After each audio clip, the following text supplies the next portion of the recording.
Agradezco la presencia de todos ustedes nuevamente por acompañarnos. Hoy vamos a presentar un caso de una junta interdisciplinaria en una causa de homicidio para el uso del beneficio de las salidas transitorias. Hoy vamos a hablar la doctora Leiva, que se encargó con la doctora Prenol de hacer la evaluación psiquiátrica, la licenciada Estela Cáceres, el licenciado Edgardo Quiroga y yo, quienes hicimos la evaluación de la parte psicológica.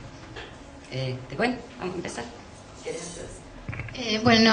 Gracias por estar. Yo les pediría, no sé si quieren venir un poco más cerca, porque los veo como muy lejos, para que por ahí si quieren preguntar después o algo, están como más cerca de nosotros, porque si no la gente del fondo está muy al fondo y por ahí se les ocurre alguna pregunta, entonces estaría bueno que estemos más juntos. Como dice Graciela, hoy vamos a hablar de esto tan interesante que son las juntas multidisciplinarias para evaluar las salidas transitorias de personas que están en el servicio penitenciario. Te agrego, Gra, que en la junta, aparte de la doctora Prenol, estuvo la doctora Murias, que no sé si alguien la conoce, pero fue una psiquiatra ahora en este momento está de licencia, pero bueno, fue en nuestro momento compañera cuando hicimos esta junta psiquiátrica, o sea que fuimos 3 psiquiatras las que evaluamos. Por una cuestión de que somos muchos y de que por ahí no podemos hablar todo lo que quisiéramos, yo voy a representar, digamos, al departamento de psiquiatría, pero bueno, no es que se hizo una pericia y la hice yo sola, sino que fuimos 3. Empezamos. ¿Empezás vos?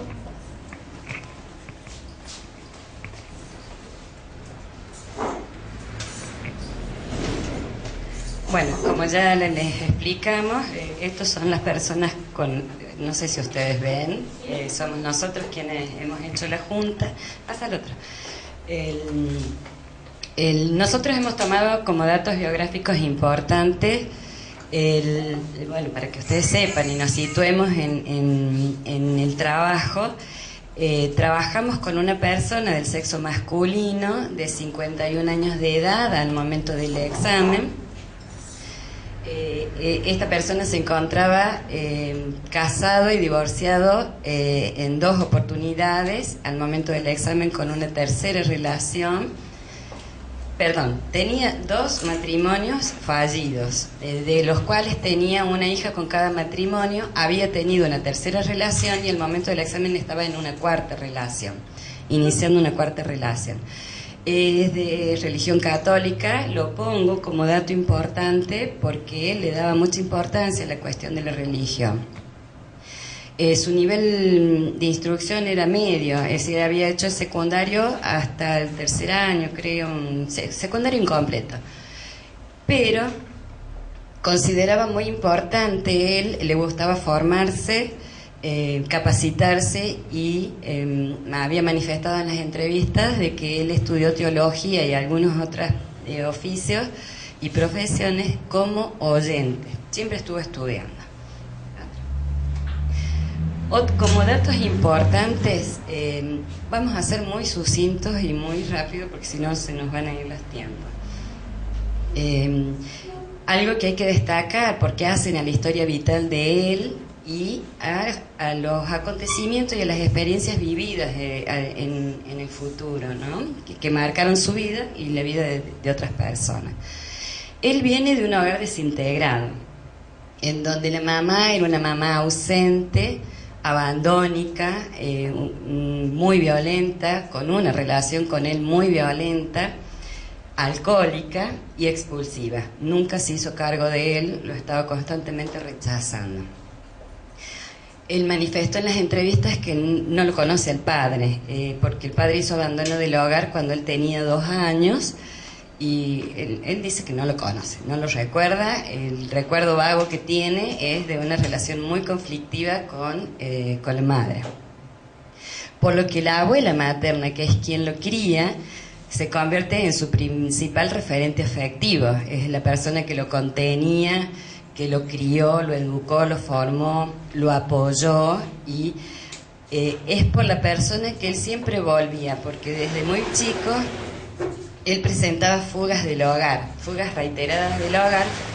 En esas fugas cometía algunos delitos y volvía siempre por la abuela, por su abuela, que es la figura materna para él. Él ya de mayor de edad, por cuestiones de trabajo, él migra por varias provincias, no se ancló en ninguna, ni siquiera en su provincia de origen, hasta que llega a Catamarca y se radica en Catamarca por razones laborales y por su relación de pareja, la tercera.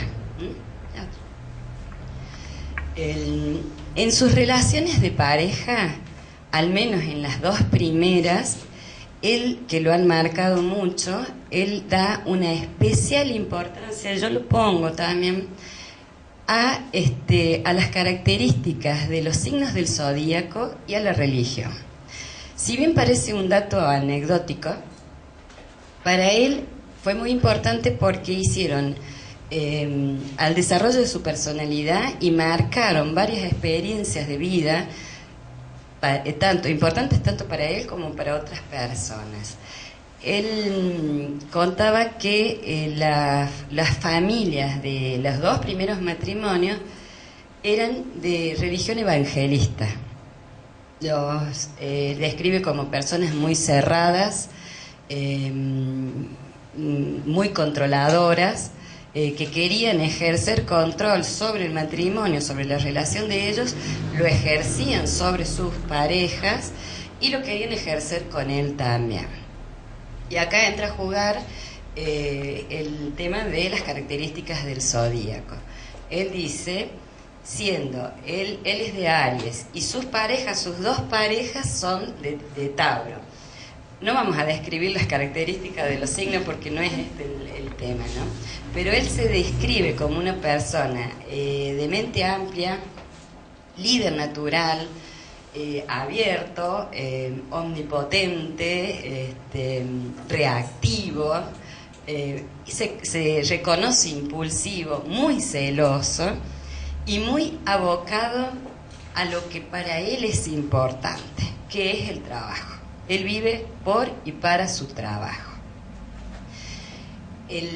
Volviendo al tema del signo y de la religión, él manifiesta que ese fueron los principales detonantes de la ruptura en ambos matrimonios de esas relaciones, porque hacían insostenible la relación con él, con las parejas y con la familia, siendo él como es y su pareja todo lo contrario a él, más el control que ejercía la familia, esas parejas se disolvieron. Con cada una de ellas tiene una hija. Él se aboca a todo su aspecto laboral. Siempre dejó los estudios para trabajar porque había que mantener a la familia.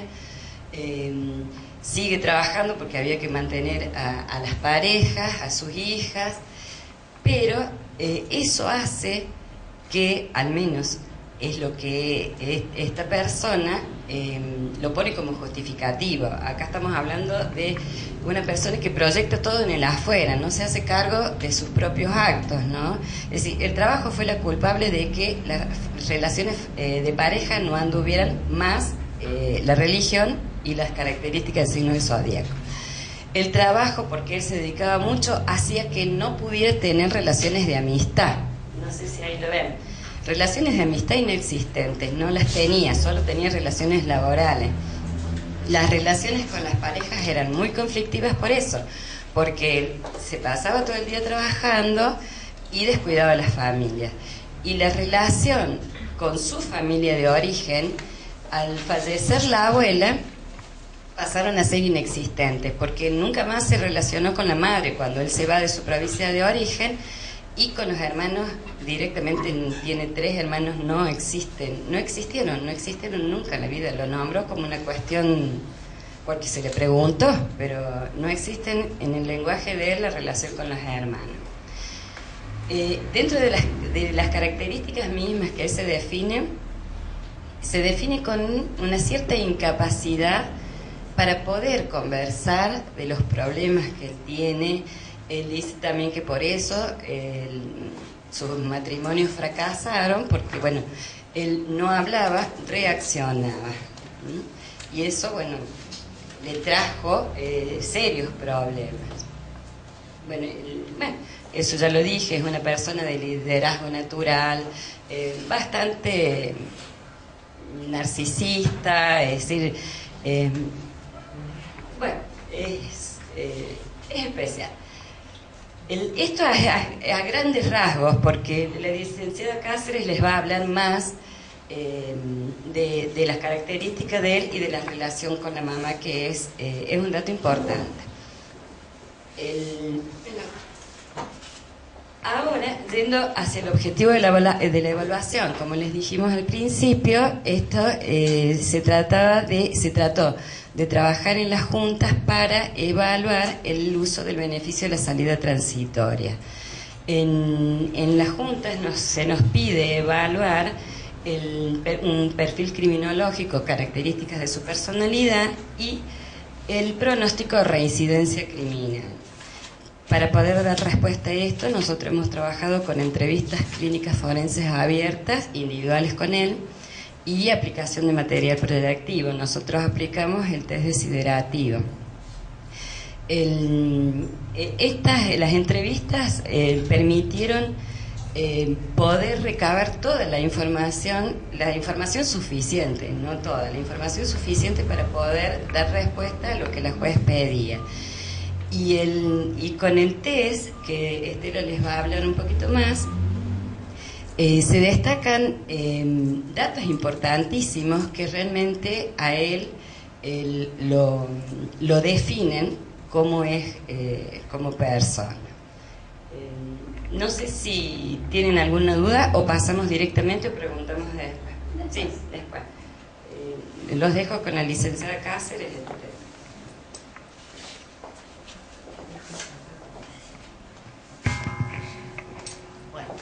Buenas tardes.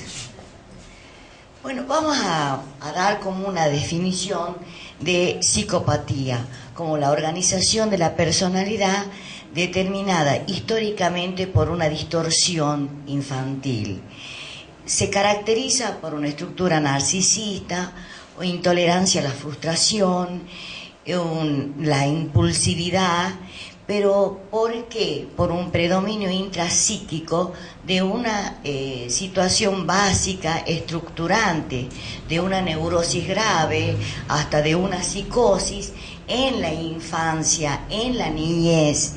Pero ¿qué pasa? Que deteriora la socialización, la simbolización y la comunicación. Y esto lo vamos a tratar de explicar a esta definición, a esta estructura básica, intrapsíquica, que siempre es como un modelo y que se va a repetir en el futuro constantemente. La licenciada Vergesio señaló las características de una mamá abandónica, violenta, alcohólica. Bueno, entonces tenemos una mamá que no puede registrar las necesidades del niño, no puede satisfacer, no puede interpretar, no puede decodificar esas necesidades. Entonces, tempranamente el niño tiene una imagen destructiva de lo que es el vínculo, de la relación, de su primer objeto de amor que tiene el niño, que es la madre. Entonces, es una mamá que no puede entonces satisfacer las necesidades del niño. Como también dijo que no conoce a su padre o que lo vio poco, que no lo recuerda. Entonces, hay una ausencia de la figura paterna. Entonces, esto nosotros psicoanalíticamente lo interpretamos como la ausencia de la ley, o la ley fallida. En los niños, en los chicos, es común el despliegue, el montaje de la agresión. Pero ¿qué pasa? Que los niños lo aprenden, a contener, digamos, a controlar a esa agresión, porque tiene los padres, tiene papá, tiene una mamá, pero este niño no tenía los modelos, nadie se interesaba por él. Sí, si bien es cierto, digamos, la abuela ejercía esa contención o era el referente. De allí entonces que hasta la incorporación de las pautas es muy pobre, de los límites de las pautas es muy pobre en este chico, en este hombre, bueno, en su infancia.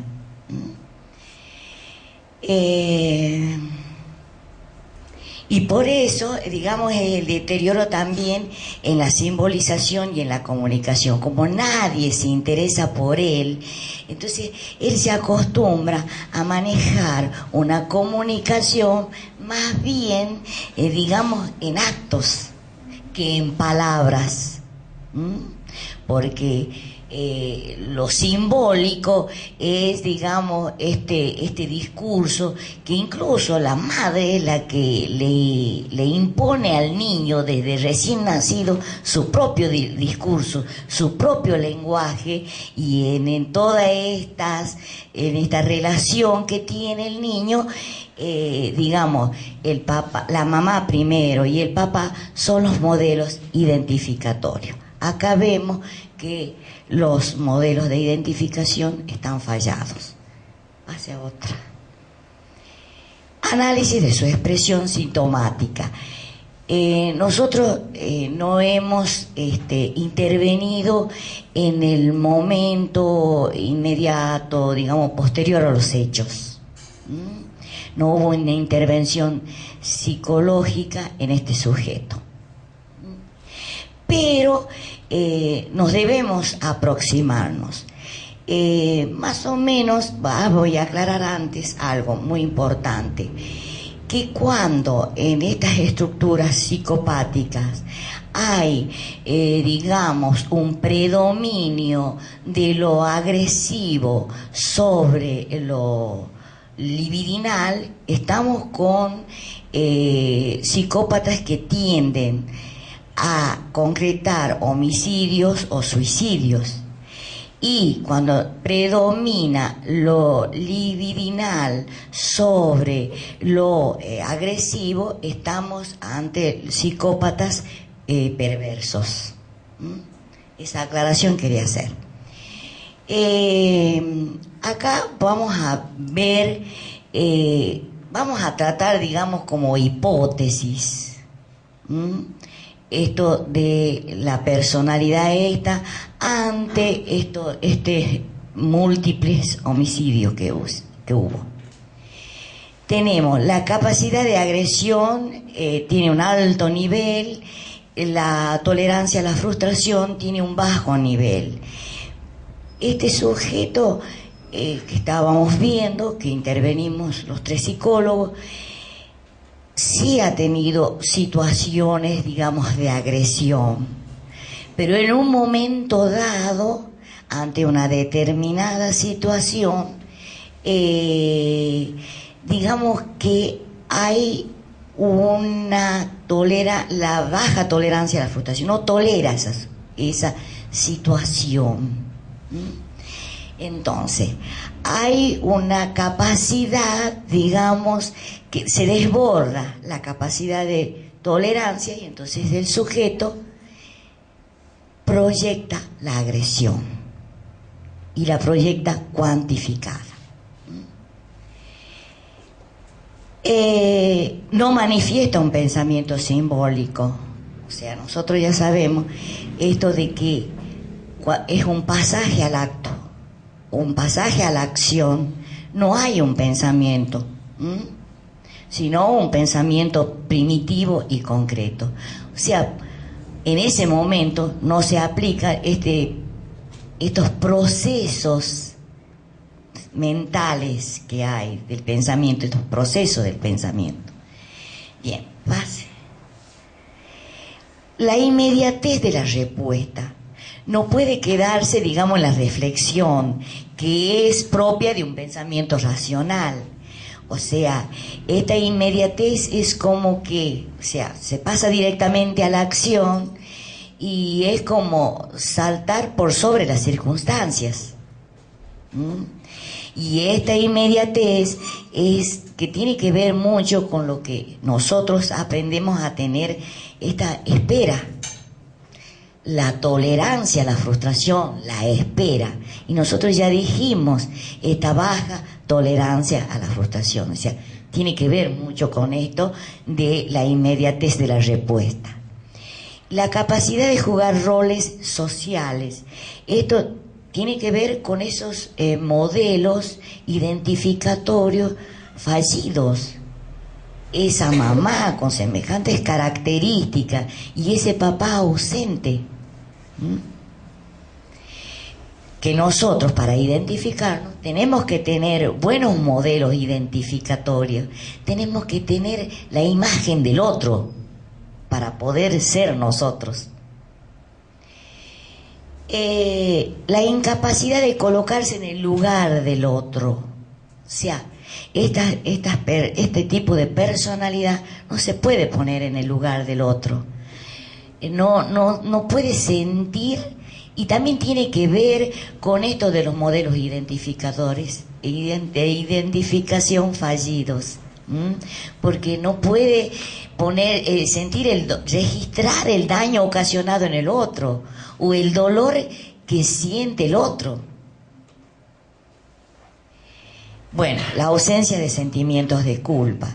Y todo esto es lo que remite a sus primeras relaciones signadas más por el odio, el rechazo, que por el amor. Y la incorporación de pautas e identificaciones que estuvieron falladas. Pasámelo a otro. La situación actual es como, digamos, lo que resalta estando él en la cárcel. Ponemos el predominio de conductas sintónicas del yo.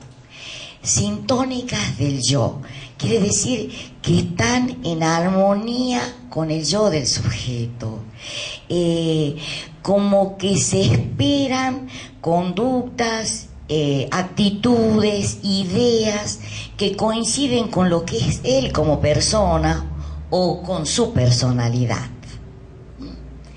Y en eso lo que resalta es de que no acepta, ¿no es cierto?, que aspectos de él provoca situaciones en el medio, reacciones en el medio, mejor dicho. Es un sujeto que tiene actitudes, digamos, de al otro, la amenaza al otro, lo amenaza, y a veces sutilmente. Entonces le infunde miedo al otro, le infunde temor, y hay algunos que nosotros vemos hasta terror. Pero él siempre va a decir de que el medio es hostil por el mecanismo de proyección que él tiene. Es un sujeto que tiene su propia ley. Están, sí, las normas, todos, de la institución, pero él tiene su propia ley.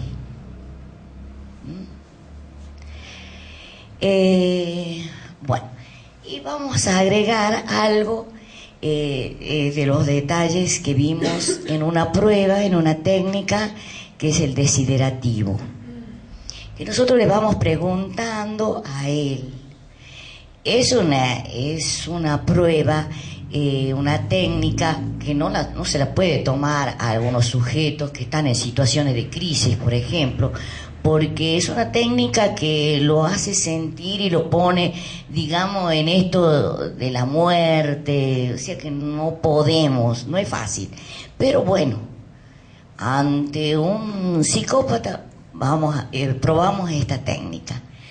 Él, cuando a él le dicen qué animal quisiera ser, elige ser, y él dice un águila, por su majestuosidad, por su alto vuelo. Entonces esto nosotros lo interpretamos, la omnipotencia que él tiene hoy en su estructura de personalidad.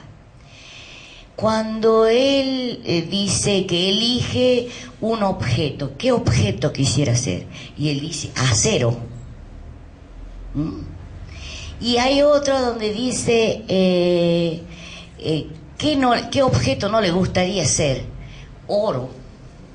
Son objetos que son indestructibles, porque eso es lo que él cree poseer como cualidad. Pero en este del oro nos llamó la atención, porque él dice, ¿por qué no quisiera ser? Bueno, le preguntamos, ¿por qué no quisiera ser oro? Porque el oro es un metal que corrompe, que mata, la gente se mata por este tonto metal. Bueno, entonces esto nosotros lo interpretamos como una proyección masiva de la impulsividad.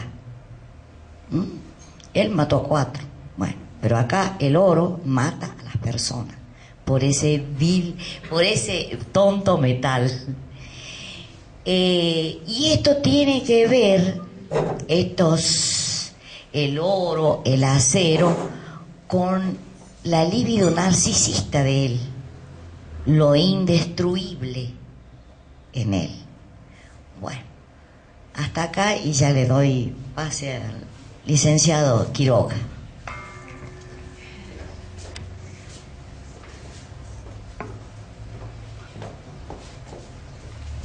Como estoy medio viejo, ya me voy a sentar, pido disculpas. Medio dije.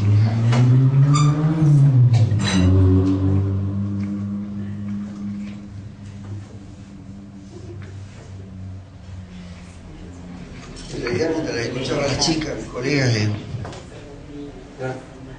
mientras la escuchaba a las chicas, igual que Menem, esa vez que le dieron un discurso cambiado.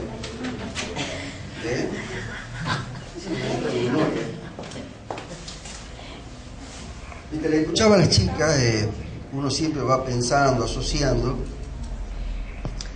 porque bueno, dijo Estela ahí que un caso de un homicidio múltiple son 4 miembros de una familia, lo cual imaginemos el grado de violencia extrema, de impulsividad, etcétera, etcétera.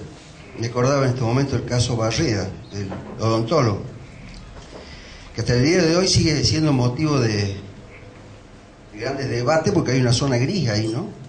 Que a veces nos suelen preguntar, y a los colegas también psiquiatras, si en el momento del hecho pudo comprender la criminalidad o dirigir sus acciones, lo cual, qué difícil que es porque uno no estuvo ahí, uno puede inferir, y en todo caso lo que podemos hacer es hacer un diagnóstico presuntivo de personalidad y otro tipo de valoración. Por eso era un desafío esto, y por eso yo me voy a meter, ya puesto el caso ahí al frente, no perder de vista que la señora jueza lo que nos pide es, para hacerlo bien sintético, si esta persona, ¿cuál es el estado actual? ¿Cuál es su perfil criminológico? Diría si está en condiciones o no de salir, el grado de reinserción o no social, y hasta una especie de pronóstico de reincidencia.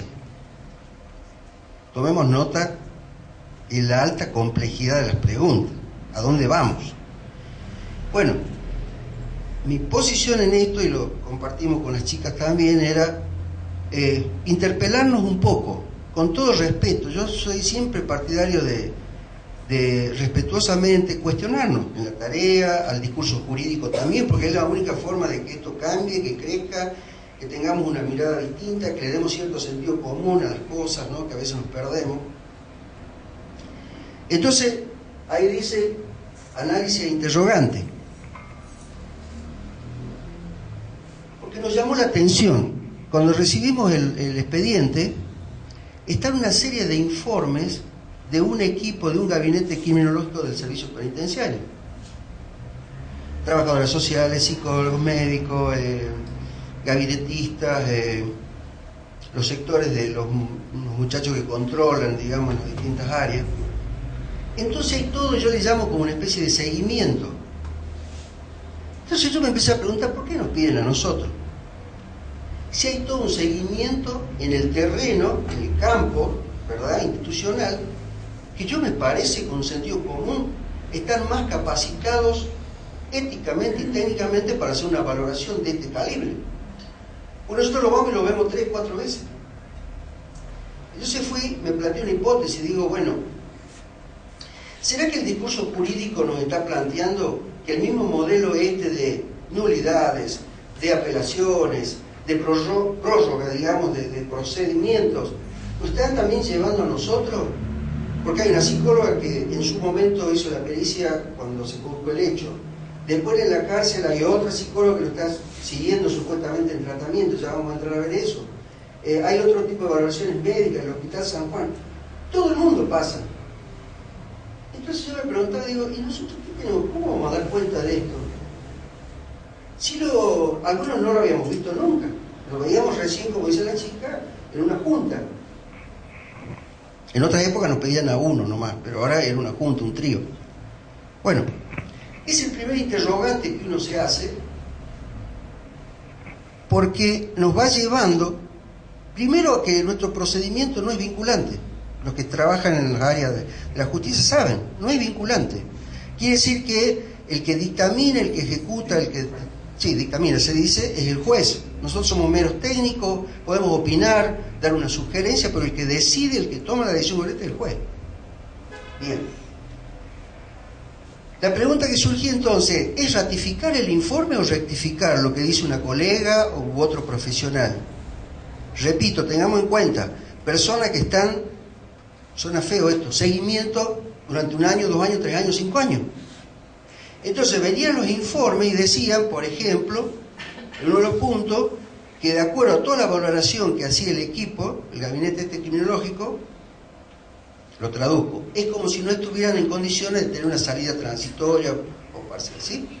Pensemos esto con mayor seriedad y no me quiero ir a ese tema, pero un día lo vamos a charlar. ¿Qué pasa con el caso de los abusadores?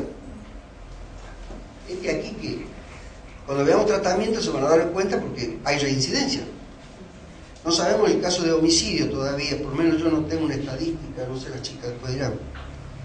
Bien, y más que nada, cuando se habla de puntos de pericia, donde se habla de perfil, el estado actual, la peligrosidad, que ya vamos a hablar también, la reincidencia, bien. Y ahí me surge el segundo interrogante. A mí me produce cierto malestar cuando siento que las expresiones que se utilizan en este tipo de eventos, donde se piden perfiles muchas veces y se estratifica o se hace como un estigma. A veces escucho que algunos chicos en los juzgados dicen, le falta el psicológico, le falta el ginecológico, o en los hospitales el de la cama 4. Si todos tenemos un nombre, una identidad, esto tenemos que replantearlo en lo que hace al discurso que utilizamos ante el otro. ¿Se va entendiendo? Bien. Ustedes dirán, ¿por qué? Ya lo estáis viendo. Entonces, cuando nos piden eso, el perfil, pensemos que la estructura, que es lo que las chicas van presentando, es lo que se mantiene inalterable. Es la identidad de cada uno de nosotros, el perfil. Cuando uno ve a alguien y dice, este tipo es más extrovertido, el otro es más introvertido, más... Bueno, hay una estructura, ¿sí? Eso no se modifica, pueden modificarse actitudes, accionar, etcétera, etcétera. Pero acá estamos hablando de algo que dijeron las chicas y no perdamos de vista. Estamos ante una persona con una estructura psicopática. Yo le agregaría un poquito ahí, por ahí, niveles de perversión también, que lo vemos mucho más en los casos de abuso, ¿sí? Pero tampoco me puedo contradecir, no quiero entrar a marcar tipo estigma, ¿sí? Que cada uno tiene esto, que es blanco, es negro, porque ahí perdemos todo. Los que son estudiantes de Derecho o son abogados saben que en una época hubo un tal Lombroso que en función de la cara, o en la época de la dictadura, se hablaba que cuando teníamos el cabello largo, barba, éramos subversivos o estupideces de ese calibre, ¿no es cierto? Bien, entonces, el tercer punto que nos preguntábamos es, porque surgía ahí, cuando venía el informe de los colegas, todo el cárcel, hablábamos con las chicas y decíamos, che, Pero esto es importante lo que están diciendo ellos ahí en la cárcel, porque lo están viendo seguido al tipo. Había algunos que estaban en tratamiento hacía meses, y acá comienza a hacerme ruido porque veo que la mayoría entran en tratamiento, pero es para lograr una salida. Y acá entro a cuestionar. Yo personalmente, un poquito más viejo, digo, me parece, y lo digo con todo respeto, como está montado hoy el sistema judicial argentino, me parece que no pasa nada con la rehabilitación. Que trabajen, que tengan distintas instancias, seguro, pero no pasa nada. ¿Por qué? Porque las demandas de supuestos tratamientos siempre se asientan sobre la posibilidad de ser conducta ejemplar, ser bueno, dar cumplimiento a todo, pero una vez que sale y se levanta el vallado de represión y censura que lo da la regia y el sistema judicial, bueno, es lo mismo. Entonces hablamos y con el colega intercambiamos esto. ¿Qué pasaba con la opinión del colega que venía de ayer? Decía, traducido, para ser muy claro, no estaría en condiciones, porque no sabemos en qué momento una estructura así, ante un precipitante que puede ser, no sé, un accidente o algo, aparezca un acto impulsivo. Porque bien decía Estela, si hay algo en la estructura esta psicopática, es la rigidez de todos sus mecanismos. Y no sabemos en qué momento puede volver a actuar.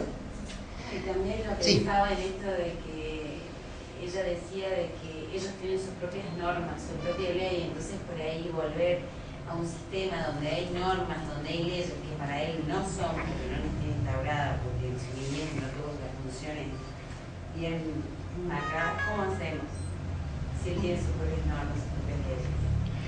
Por eso digo, hablo de estructura, pensé en una cosa muy rica. Y acá pongo el dedo en la cuestión de los tratamientos. ¿Por qué les digo esto? Porque una de las preguntas es si en la rehabilitación se logró que la persona el día que salga, qué va a suceder, bla, bla, bla. Cuando uno lo va viendo, va describiendo a la chica, se va dando cuenta que no operó ningún tratamiento. Lo vuelvo a decir con total respeto, no es un problema de las colegas, aclaro, porque ese es otro drama. ¿Ustedes creen que una población de 150 o 200 personas puede estar bajo tratamiento con psicólogos o psiquiatras que son 3 o 4 y hacen la admisión, hacen la valoración, hacen tratamiento? No sé cómo hacen. No es que no pruebe voluntad, no se puede dar eso. Y cuando analizamos estas personalidades, que son las psicopáticas, agrego puntito perversa, no opera lo que nosotros los analistas llamamos la transferencia. La transferencia es el eje, es el alma mater, es el arbolito, es la columna vertebral de un dispositivo donde la persona puede establecer un vínculo con el otro y puede empezar a verbalizar cosas muy profundas. ¿Se va entendiendo? Entonces, si una persona va una vez al mes a la psicóloga en el servicio penitenciario o cada 20 días, no puede operar eso, ninguna modificación de nada. Lo hacen porque realmente quieren dar cumplimiento, estuvo en tratamiento, que hizo esto, hizo aquello. Hay una colega, en este caso fue, que con mucha sutileza ella marca que no están dadas las condiciones a partir que el tiempo transcurrido era, aparte de ser muy breve, la estructura de personalidad de este señor, aparte que, por más que se había instrumentado el dispositivo de la mejor manera, no hay una demanda. Demanda, para ser claro, es la mamá que viene y dice, quiero que lo atienda a mi hijo. ¿Cuánto tiene su hijo? 19 años. ¿Por qué no viene él? Bueno, ya lo va a hablar él. O sea, la que está demandando realmente la madre, no es el hijo. ¿Se va entendiendo? Bueno, llevémoslo a ese plano un poco. La demanda se instala a partir de que anda la psicóloga porque es un elemento, un dispositivo que te va a beneficiar para salir. Entonces, por eso yo no creo, y lo digo con todo respeto, en el sistema de rehabilitación del sistema judicial y ¿cómo se llama?, carcelario en nuestro país. Por lo menos de esa manera, de esa manera.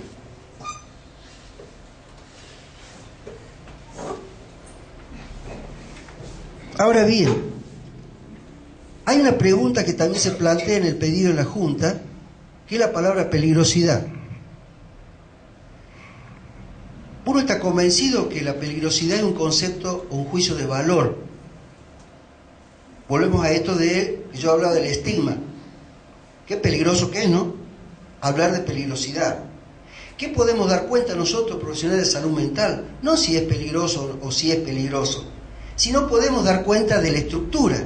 Si una persona altamente impulsiva, si una persona que no puede controlar sus afectos, su vida emocional, Si una persona, como decía Estela, con un nivel de autoagresión para sí mismo, suicidio por ejemplo, o un nivel de heteroagresión, o sea que puede agredir a terceros, eso sí uno puede marcar una tendencia sobre la impulsividad, pero no de peligrosidad, porque tengo miedo que volvamos a caer con la cuestión del hombroso, y creo que nos vamos a seguir equivocando con eso, ¿no?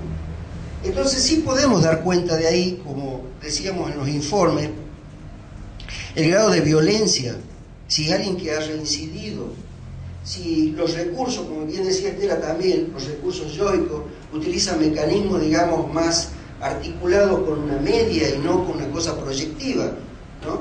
Como estas personas que por ahí en la psicopatía, la violación se produjo porque llevaba la falda corta. Si siempre la cosa puesta afuera. Fundamentalmente no hay reconocimiento, no hay autocrítica, como bien decían las chicas previamente.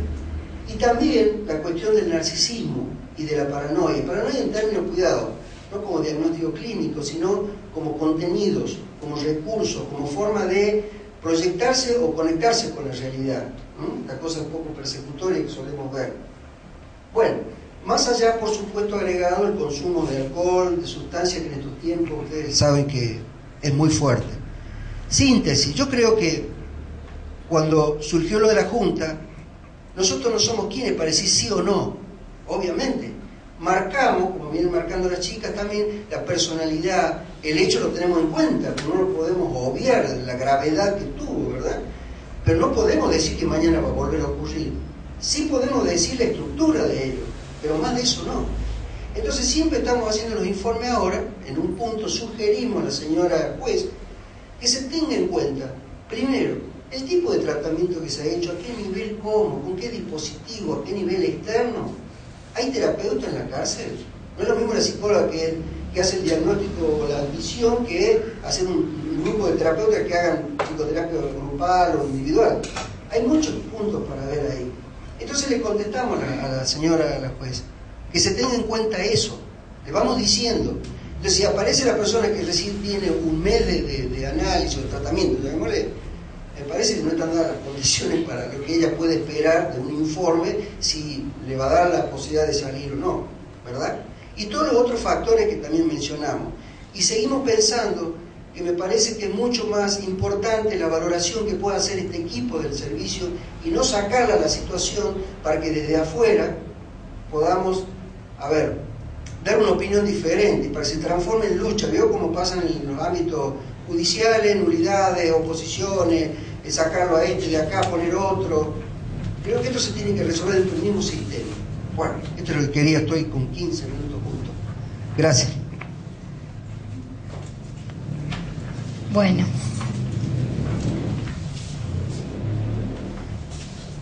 Voy a tomar un poco de agua, yo también.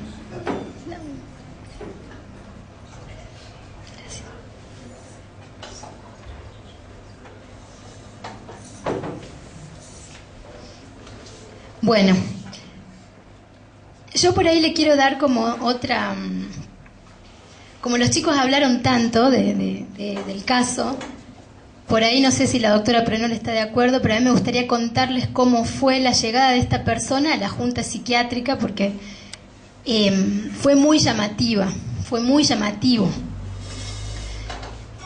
A mí siempre, no sé si todos me escucharon la primera vez que diserté, pero a mí me gusta siempre contar cómo, porque la idea de este curso también, aparte de todas estas cosas importantes que dijeron los chicos, es contarles lo que uno siente como médico, como psiquiatra, cuando ve una persona que ingresa a la oficina donde estamos haciendo las pericias o las juntas. Bueno, yo me acuerdo de esa junta. Nosotros hicimos una lectura completa de un expediente inmenso, que los chicos también lo deben haber visto. Bueno, como fue un caso grave, relevante, primero hicimos la lectura del expediente para saber de qué se trataba el caso, ¿no?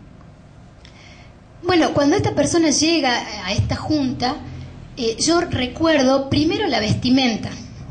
La vestimenta era, no parecía una persona que venía del servicio penitenciario.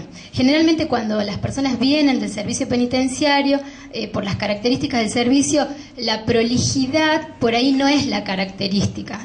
Están medianamente desprolijos. Él ingresó con una campera de cuero negra. Por ahí es algo personal, pero yo se los transmito. Por ahí la doctora Prenol puede después decir cuál fue su impresión. Pero de alguien con mucha personalidad, con una campera de cuero, que llegó y nos saludó efusivamente a las 3 psiquiatras. Cuando me dio la mano muy fuerte. Por ahí yo soy muy flaquita, pero a mí me apretó la mano muy fuerte, a la doctora Prenol también, cosa que ya habla también de su personalidad, ¿no? La disposición en cómo nos sentamos ese día nosotros lo evaluamos una sola vez y fue suficiente para psiquiatría, porque hacemos otro tipo de análisis, ¿sí? Tanto la doctora Prenol como la doctora Muria se sentaron al frente de él y yo me quedé afuera del escritorio, digamos, me senté en este lugar y él se sentó ahí, muy cerca de nosotros, cosa que también habla de él. O sea, no logró mantener una distancia, se sentó muy cerca. Bueno, cuando Graciela habló con respecto al signo del zodíaco, dijiste el signo que era de Aries. Bueno, yo también soy de Aries. Entonces, él entró con un cierto encanto. Lógicamente que una de las primeras cosas que dijo es que él tenía un carácter muy fuerte y que él lo atribuía, porque yo soy ariano, yo lógicamente por dentro yo lo adoré, porque dije, ¡ay, qué divino! Es como yo, fue la primera impresión. Después de lo que había hecho, ¿no? Porque yo soy así, yo soy impulsivo, yo digo las cosas de frente, no me gusta la traición, y de repente este encanto con el que entró y con el que yo dije qué lindo, que es ariano como yo, empezó como a ponerse medio gris y medio turbio, y a darnos cuenta que en el discurso y en el lenguaje había mucha impulsividad, lógicamente no demostrada en el momento de la junta, pero sí contenida y transmitida a través del lenguaje. En un momento comenta, como comentó Graciela, que sus parejas habían sido de otro signo del zodíaco, donde él hace énfasis, que es el signo de Tauro. La doctora Prenol es del signo de Tauro. La doctora Prenol no habló más, por las dudas. Yo por ahí se los cuento para que nos podamos reír un poco, pero el énfasis de él, hablando del zodíaco y de los signos y de las relaciones, creo que llegó hasta hablar de las características de la gente de Tauro, como características muy peyorativas, diferentes a él, ¿no? Que él era como, lógicamente yo estaba también muy contenta. Bueno, esa fue su actitud cuando entró y su aspecto general. Yo no traje PowerPoint esta vez porque vengo como de accesorio a los chicos. Mi idea es transmitirles un poco las cosas positivas que se vieron en la junta psiquiátrica. Yo allá no se ve muy bien en el pizarrón, voy a hablar al último por ahí de los puntos a responder, que Edgardo ya habló un poco y por ahí fueron muy, muy similares, casi lo mismo lo que preguntaron, ¿sí? Pero lo positivo de él, lo que más se destacaba era este apremio por hablar. Casi no dejaba terminar la pregunta y él inmediatamente respondía, ¿sí? Y algo que llamó la atención y que fue, digamos, como la nota en la junta psiquiátrica, fueron las pararespuestas. ¿Qué significa? Nosotros le preguntábamos, por ejemplo, bueno, ¿y usted qué hace en el servicio? Y bueno, sí, porque yo ayer estuve con alguien que me contó. Entonces, nunca respondía exactamente lo que nosotros preguntábamos. Y esto fue durante toda la junta, a tal punto que en un momento yo fui mucho más directiva, o sea, se terminó el encanto para mí y llegué a decirle, por favor, le acabo de preguntar tal cosa, respóndame tal cosa. Y es ahí cuando él con la mirada o corporalmente demuestra esto que dicen los chicos, que no le gustan los límites, ¿no? O sea, para lograr la respuesta siempre tuvo que ser muy incisiva la pregunta y marcarle que estaba respondiendo otra cosa.